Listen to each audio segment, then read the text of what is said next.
जय माता जी। आप सभी को नवरात्रि की शुभकामनाएं। नवरात्रि के 7वें दिन माँ कालरात्रि की पूजा की जाती है। इस दिन साधक का मन सहस्त्रार चक्र में, जो शरीर का सबसे ऊपरी चक्र है, वहाँ स्थित होता है।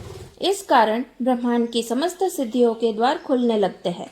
माँ कालरात्रि दुष्टों का विनाश करने वाली है। दानव, दैत्य, राक्षस, भूत प्रेत आदि इनके स्मरण मात्र से ही भयभीत होकर भाग जाते हैं। ये ग्रह बाधाओं को भी दूर करने वाली है। इनकी उपासना से अग्नि भय, जल भय, जंतु भय, शत्रु भय, रात्रि भय दूर होते हैं। माता की पूजा करने से नकारात्मकता, बुरी शक्तियाँ दूर हो जाती है। जीवन में सुरक्षा और शांति आती है। माँ का बीज मंत्र क्लीम ऐं श्री कालिकाय नमः है। यह आप 108 बार जाप कर सकते हैं। माँ की सवारी गर्दभ यानी गधा है। माता कालरात्रि का रूप बहुत भयंकर है।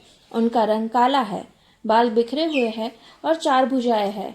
उनके हाथों में तलवार, लोह अस्त्र, वरदान देने वाली मुद्रा और अभय मुद्रा है। माँ का रूप भयंकर होने के बावजूद भी माँ शुभ फल देने वाली है, इसलिए इन्हें शुभमकारी कहा जाता है। माँ को लाल रंग की वस्तुओं जैसे सेब, गुड़, शहद, चना का भोग लगाया जाता है। देवी कालरात्रि को व्यापक रूप से माता देवी काली, महाकाली, भद्रकाली, भैरवी, मृत्यु रुद्राणी, चामुंडा, चंडी और दुर्गा के कई विनाशकारी रूपों में से एक माना जाता है। रौद्री और धूम्रवर्णा कालरात्रि माँ के अन्य कम प्रसिद्ध नाम है। माँ के शरीर का रंग घने अंधकार की तरह एकदम काला है। सिर के बाल बिखरे हुए हैं।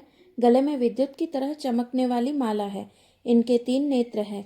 ये तीनों नेत्र ब्रह्मांड के सदृश गोल है। इनसे विद्युत के समान चमकीली किरणें निःसृत होती रहती है। माँ कालरात्रि की कथा के अनुसार शुंभ निशुंभ अपने साथी चंड मुंड और रक्तबीज के साथ तीनों लोकों में आतंक मचा रहे थे।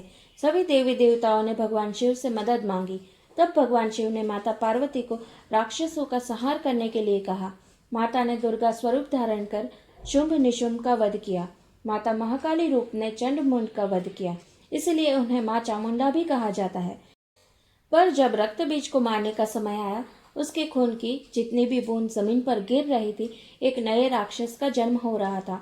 तब माता ने अपना भयंकर रूप धारण कर रक्त को जमीन पर नीचे नहीं गिरने दिया और अपने मुख में ले लिया और नए राक्षसों का जन्म लेने से रोका और रक्तबीज का अंत हुआ। जय माता जी।